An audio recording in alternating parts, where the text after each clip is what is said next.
Hello, my name is Joseph Pirayo. I want to welcome you to today's program in the beginning, Ashur.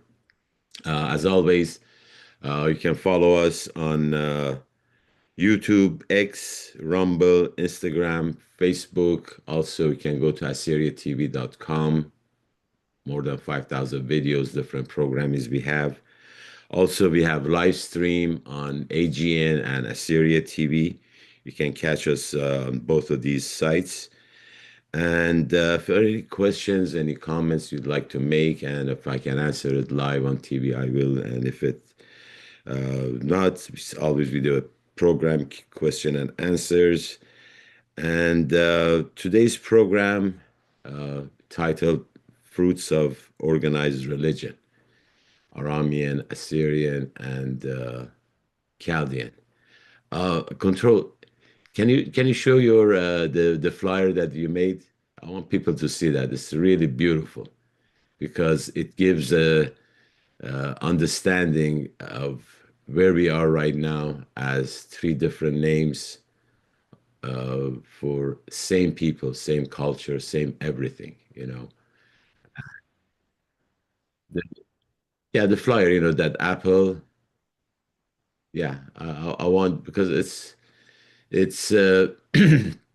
symbolic of our situation that it's not that we try to find a solution. However, at the same time, uh, the point is that we as one people, that we were way back before Christianity, early in Christianity, and then later, boom, split. And year 2025, we have Aramean, Assyrian, Chaldean. And of course, the reason I say that it's the alphabetic, so there is no priority, Aramean, Assyrian, Chaldean. That's why I put it alphabetically. Like it's not that who's better or worse, but you just look at that photo.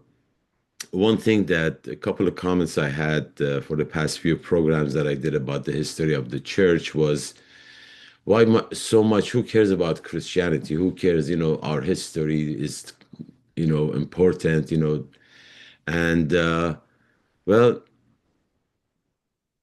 back in the original, uh, as they call sin done by Adam and Eve, they were tricked into believing that they can be God. And by not obeying God, that told them not to eat of that fruit, just obey. It's not that the fruit was good or bad, but obedience was very important.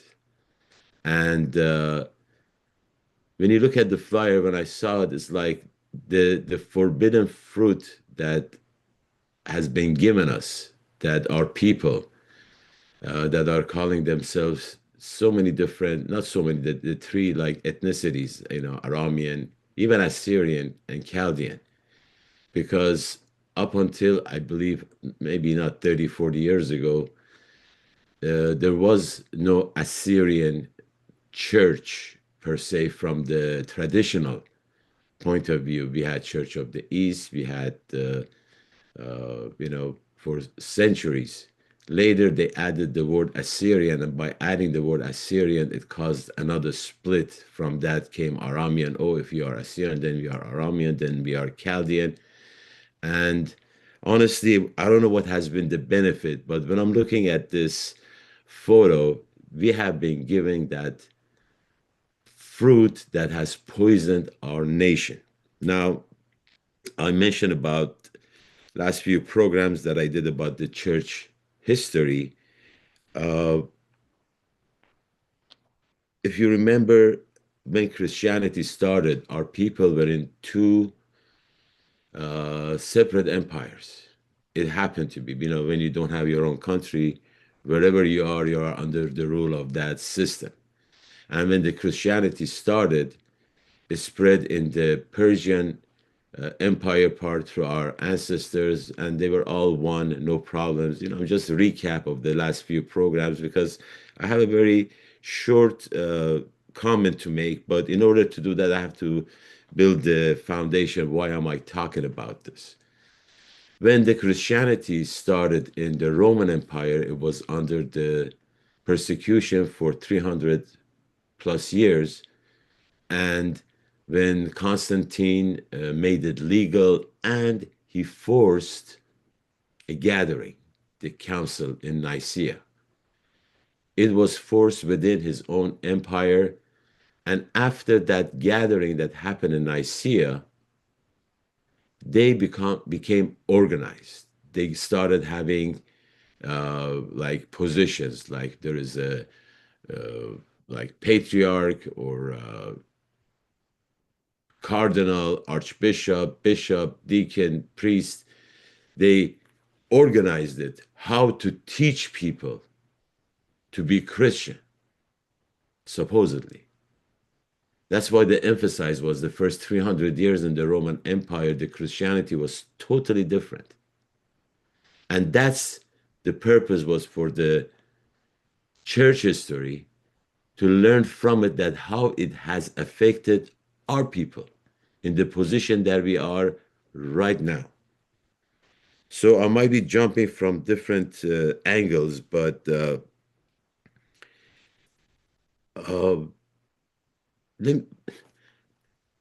next week is Christmas, right? Okay, let's talk about Christmas. It's supposed to be the birth of Jesus Christ. And the date is December 25th. Of course, the Orthodox Christians celebrated January 7th. So we have two birthdays for Jesus. Now, I don't know how many of you enjoy your birthdays. You know, when my kids were small, they were like 3, 4, 5. We have photos, you know, birthday cake, celebration. Kids love it. But I personally never, ever liked birthdays. You know, I had one time my 21st birthday. My family, they said, you know, we never done anything for you. So we had 21st birthday. I was in San Jose at that time. We didn't have any iPhones or things like that. So through word of mouth, people from Turlock, from Los Angeles, they all came to my birthday, my 21st birthday. We had over 100 people. Some people I didn't even know. And later, police came. They said, you're making noise. So my only birthday that I really, really, really, you know, I wasn't, you know, didn't care much, but it was fun. 21st birthday. And it was on the day that I was born. So long story short, it was fun. But honestly, I don't really care much about birthdays. So why am I bringing this up? Is that December 25th or January 7th. When you look at this Bible, I have mentioned that many times that there is a way to find exactly when Jesus was born. So for those of you that enjoy your birthdays, let's say today, December 17 is your birthday, right? But they celebrated 3 months before that or 3 months after that. They say, oh, happy birthday. I said, no, it's not my birthday. That's not the date. But we're celebrating it anyway. So same thing is happening with Jesus. And we have two separate days because of calendar that changed from Gregorian to Julian or from Julian to Gregorian or whatever that happened. There is a celebration of a birthday of Jesus the Christ, and it's a wrong date. How did this happen? Organized religion. Organized religion, when it came in Roman Empire, they uh, I think was the what was the Theodosius the first, the year 380 after birth of Christ, he made Christianity legal. So all these temples, all these places of worship within the empire, they converted overnight. So all these uh, temples or worshippers or whatever they were worshiping, overnight they had to switch to Christianity, and they had all these dates that they were celebrating throughout the year. And they said, what are we going to do? When is Jesus' birthday? Oh, birthday of Tammuz or birthday of Zeus or whatever, December 25th. Boom, they switched. Everything that was pagan, they put a Christian name on it. Even the birthday of Christ has separated these denominations. December 25th, January 7th, both are wrong. organized religion, kicked in, Nicene Council came in. What happened at Council? In this book, The Orthodox Church, the writer, even though he doesn't like our people and he thinks the Orthodox are, yeah, the best, he tries to put down the Persian church that our ancestors built. He's talking about separations that happened. They call it the lesser separation. It happened.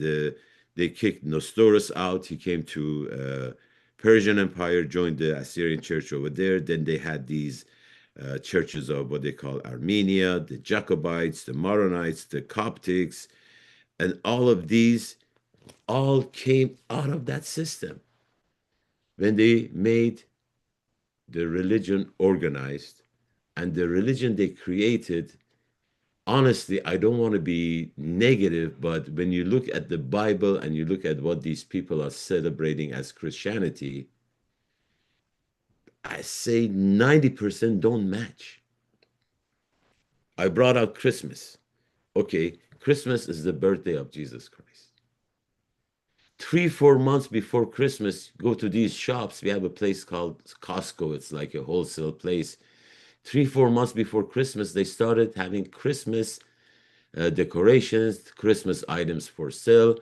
Then we have Thanksgiving, what they call Good Friday. They have Cyber Monday. Things go on sale for Christmas, things for Christmas. You buy Christmas every year. Oh my God, Christmas is coming. What am I going to buy for my wife? What am I going to buy for my husband? What are we going to get for the children? Everything, just the birthday of the Savior of the world is business. I remember this is like 15, 20 years ago, I talked to a couple of these priests that I know, pastors that I know. I say, you know about the birthday of Christ. It's not December 25th, right? I mean, you guys are the ones that teach Bible to people. You tell people how to be Christian, all these things. You know it's not the birth of Christ. They say, oh, yeah, we know. I say, okay, I'm not saying don't celebrate Christmas, but do you educate your people? And one thing that there was common in whatever they're saying is that we don't want to bother, creating headaches for ourselves, come tell them birthday of Jesus wasn't that day. It's like, what is the responsibility of you that claim to have these keys that was given to Peter, and you claim to have these keys? By having these keys, you will tell who will go to hell, who will go to heaven. And who taught people that these are the keys that we have? Because Peter had them. Okay, Peter had them. Are you Peter? Are you acting like Peter? Peter never let anybody bow down to him. Peter was the one who said, don't become lords over God's children. Don't let them bow down to you. Don't let them be your slaves. Don't rule over them. That's Peter. They claim his name, but they don't follow him. It's the history. This is the part that, like, when I look at Aramean, Chaldean, Assyrian history, right? Okay. They say from Bible there was this Aram son of Shem. There was Ashur son of Shem. What's his name? Abraham came from Ur of Chaldee. So, yeah, all these names are out there. How are you, my brothers, sisters, Aramean, connecting yourselves to Aram, the son of Shem? Where is the history? Or my Chaldean brothers and sisters that say Abraham came from Ur of Chaldee. We have over 7,000 years of history, right? Have you been to Louvre Museum? Have you been to British Museum? Right? Any Chaldean artifacts? Any Aramean artifacts? Son of a gun, you go to these, uh, I mean, these are the two that I've been to. There is a Rosicrucian museum here. It's Egyptian and haven't been there in like 30 years, but when I went there, 90% Egyptian artifacts, 10% was Ashuri artifacts. I was like, wow. Here in San Jose, there is this Egyptian museum that has our artifacts. Where is your history, my brothers and sisters? Chaldean, Aramean. What benefit are you getting by separating yourself? What's the benefit? Especially those of you who claim, I mean, not that who claim, because all these names came from denominations that claim to be Christian, right? In the Bible, we read that there is a day coming, the day of the Lord. There be highway from Ashur to Egypt, not from Chaldea, not from Babylon, not from Aram, from Ashur. Read your Bible. Or maybe your leaders are not teaching you these things, or just teaching separation. So when you go to these churches, to these museums, everything is Ashuri, right? It's not that I'm saying it's just looking for Chaldean artifacts. I'm looking for Aramean artifacts. History. Last year we went to Rome, and there was this place called Sistine Chapel, and I was looking for that. Adam and God. There's that finger. I believe Michelangelo. He created that in Sistine Chapel. It's beautiful. So I'd seen photos of it, but we went to Sistine Chapel. Can we show that photo of the Sistine Chapel?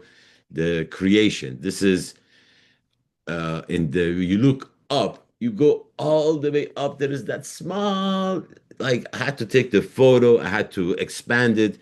This is my photo from that, and they told us not to take photos, but everybody was taking photo. Anyway, so I took the photo and I was like, oh, okay, I'm there, Sistine Chapel, the creation of man, Michelangelo, history. There is like so much history about this, the conflict that Michelangelo had with the Pope. And in that Sistine Chapel, he put, when he was doing the drawing, there you go. Yeah, there's so much. There was a part that Michelangelo put Pope as Satan. They had so much argument going on. It was amazing that history, just you're learning. Michelangelo hated, I think it was Leo something. I don't remember that. But why am I bringing Sistine Chapel? So we're going to Sistine Chapel to see Michelangelo, Vatican, right? Guess what I saw over there? Can we show these photos? You believe this? Winged Genius tablets from Ashur, Sanharib. Look at that. It was a very small room. We were going, so when we entered Sistine Chapel, we were going to hallways and they had histories of like Romans, they had something maybe Greek.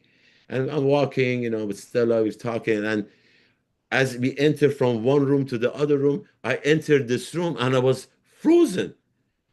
That's one place I didn't expect to see it,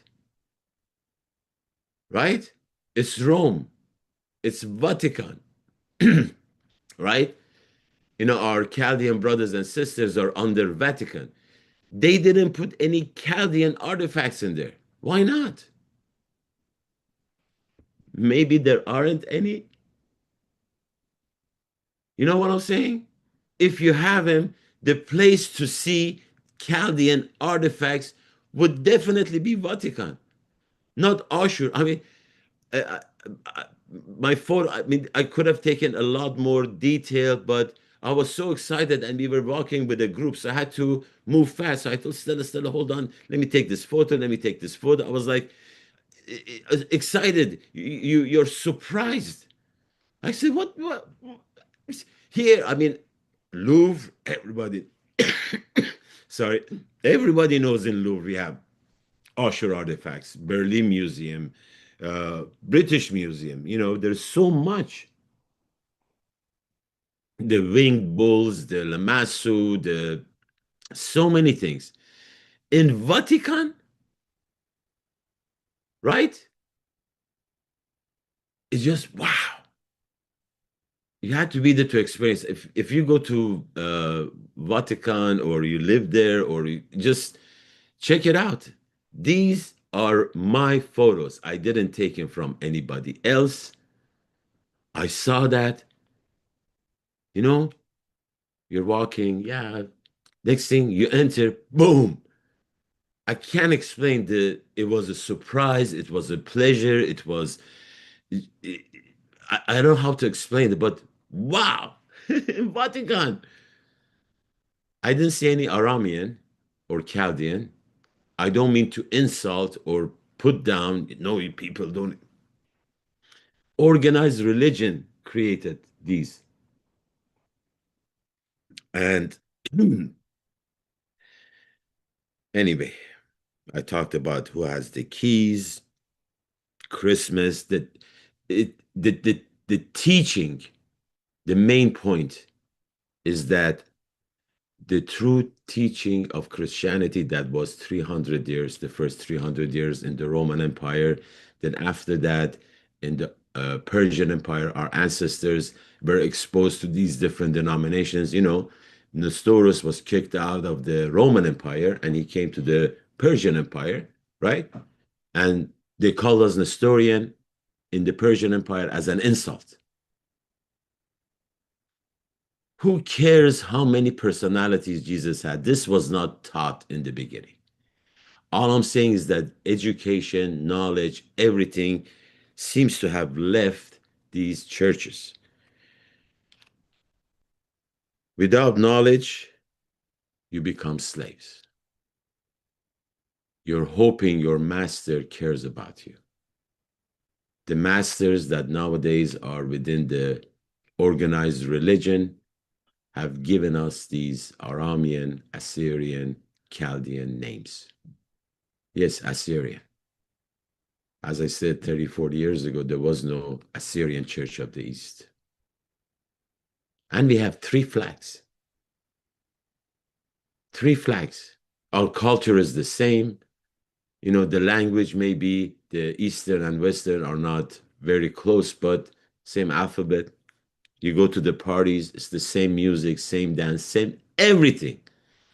Three flags. We don't have our own land, but we have three flags. Rabba Muntiyebach. You know what I'm saying? We have three flags. How did it happen? Organized religion, not Christianity.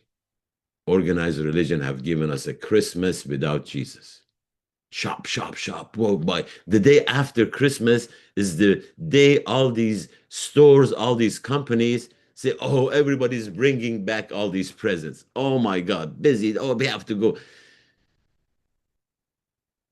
The spirit. Now, uh, this organized religion, one thing that I have seen it personally affecting our community here in San Jose. Let me go over that before I finish. When we came to San Jose in 1980, my parents, there was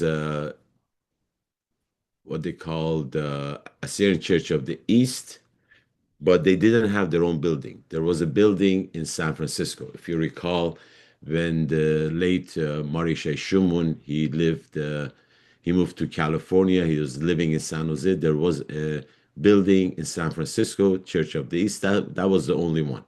So in 1980, when we came to San Jose, as always, we're looking for a place to worship. They told us there is a building that belongs to another church, but they rented Sundays from that time to that time. We go over there, you know, I don't care, Church of these. My parents like people. We were like maybe 100, 200 people in San Jose at that time. Then, long story short, whoever the priest was, that's not the issue. He called us foreigners, and some people that were there, they were insulted. One of them said, I'm going to start the Chaldean church. Another one said, I'm going to start the evangelical church. 1980, now we have three churches. 300 people, three churches, right? 2025. I hope, I don't know about the Syriac church that we have here because that community, we unfortunately, we don't have that relationship. But 2025, we have Assyrian Church of the East, right? Then we have the Chaldean Church. However, a group that said we are not Chaldean, they left and they have their services done in a Roman Catholic Vatican Church, and they call themselves Assyrian Catholics. Okay? Assyrian Church of the East, Chaldean Church, Assyrian Catholics. Then we have Evangelical Church. From Evangelical Church, one group came out and became Bet El Baptist Church. 5. Then from Evangelical Church, the pastor that they had, he came out and they created the Presbyterian Church. 6. Meanwhile, we had some people that were Pentecostal church in Turlock. They came and they said, we want our own church in San Jose. So they created the Pentecostal church. 7. Then the Pentecostal church, another guy came from, let's say it was Iran. He said, what you're practicing is not Pentecostal. So he created his own. So we have another Pentecostal church. How many? 8? 8 in San Jose. And I'm not talking about Syriac. Just between the Chaldean and the Ashuri, we have 8. How many people live in San Jose? Ashuri. I don't know, 5,000, 10,000. I'm not just saying San Jose, let's say within Bay Area. Right? How many people on every Sunday? I mentioned that last program. Every Sunday devoted, excited to go to church. How many? Maybe 5% or 10% of their members. Of course, we have Christmas bazaar coming this Sunday. Then we have Christmas. Everybody goes there, eat, drink, socializing, which is fine. We have 8 denominations in San Jose only. Organized religion. Yesterday, I was invited to this gathering, evangelical church. They have annually, they have for men, they do a barbecue and they get together, men only. And my cousin called me, said, Joseph, you want to come? This is not for members. This is for any man who wants to come. He invited me, and his brother just came from LA, living with us here in San Jose. So I said, yeah, I'll come, I'll see him and, we spend a good time. So I go over there and probably 80, 90 people, I don't know, they were like all these guys. And I looked, I haven't seen some of these people in so many years. I saw a friend of mine, I haven't seen him in 45 years. Of course, I'm a little bit less hair, white. He was walking, just, hey, how you doing? And we saw this other guy I played soccer with in San Jose. There was this guy that came from LA. It was amazing. All men. I don't want to say because there was no women, it was amazing, but it was the guys. We're just talking, and it was beautiful. And they were not all members of the evangelical church. They were people that from the Chaldean church, from the Pentecostal church, from the other Pentecostal church, from the other Catholic church, from Presbyterian church, from the whatever church. They were all there. Men. It was beautiful. And it just hit me. I said, Joseph, you know what? Forget about these churches. What we need is unity within community. Just make plans for gathering with friends in the park, something. We're going to do that. I was just thinking, forget about these patriarchs, father. They don't care. Sorry, Lord, forgive me. Sometimes people say when you talk about this, what is that? Thunder is going to hit you or whatever. It hasn't yet. So we'll see how it goes. But what I saw was unity within our community. That's all that matters. It starts at home. It starts before I tell you guys, go, do this and that. We're going to start doing it in San Jose. We're almost at the end of the year. This program, as I always, thank you for watching it. And we will be back, or I will be back next year. I want to wish everybody Merry Christmas. Enjoy your gifts. Enjoy returning them. And I think we'll be back before the other Christmas, January 7th. We will have the program. But until then, I want to wish everyone this Christmas. Enjoy family time, a New Year, and we'll see you next year. Until then, Ahiya Ashur Chaya, blessed be Ashur, the work of God's hands. Chaya Ashur Mabqila, thank you and goodbye. Sheikhane.